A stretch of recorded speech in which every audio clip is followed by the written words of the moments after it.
নমস্কার বন্ধুরা, আজ উল্টো রথ উপলক্ষে আমরা বেরিয়ে পড়েছিলাম একটু রথ দেখতে। তো সেখানে গিয়ে ওখানকার পরিবেশ এত সুন্দর, বেশ ভালোই লাগলো। অনেক লোকের সঙ্গে দেখা হলো।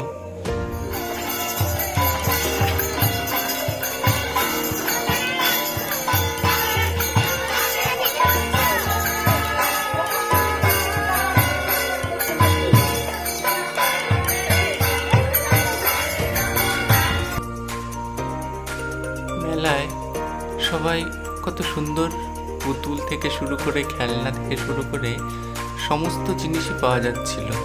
দেখে ভীষণই মজা লাগছিল, আনন্দ লাগছিল। আর সঙ্গে পুচকিদের যে বায়না, সেগুলোও দেখছিলাম, ভীষণই ভালো লাগছিল। আজ এখানে সঙেরও প্রতিযোগিতা ছিল, যেটা আমরা মিস করে গেছি দেরিতে আসার কারণে। এই বিষয়টা ছোটবেলাতে খুব মজা করতাম।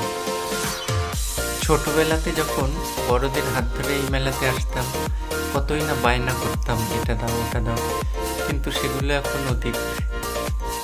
ভীষণই মনে পড়ে। তবে সেই দিনগুলো ছিল খুবই সুন্দর, ভীষণই ভালো ছিল। এখন যখন ছোটদের এই মেলাতে ঘুরতে দেখি, তখন সেই দিনগুলোর কথা মনে পড়ে।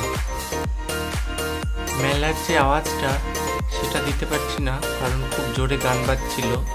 এই গান বাজলে সাধারণত কপিরাইট হয়ে যায়, ওই জন্য দিতে পারলাম না। মেলাতে ঢোকার সাথে সাথে কিন্তু আমাদের খাওয়া চালু হয়ে গেছিল।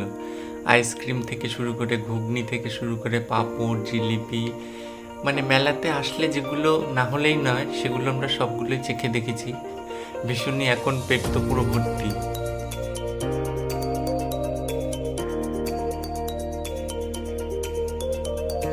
বাচ্চারা কিন্তু দোলনায় চেপে ভীষণ মজাতেই ছিল।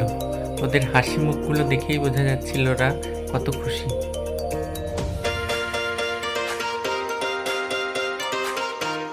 আর এখানে তো এরা লাফালাফি করে এতই মজা পাচ্ছিল, আমরা বাইরে দিয়ে দেখেও ভীষণ মজা পাচ্ছিলাম। আর বাইরের দিকটায় এই যে ব্যস্ততা, এখানে সব হবে বাদাম, ভাজাভাজি সব।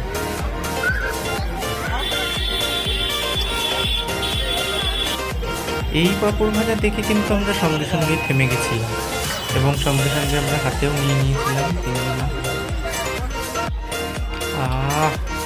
সেই টেস্ট দারুণ ছিল।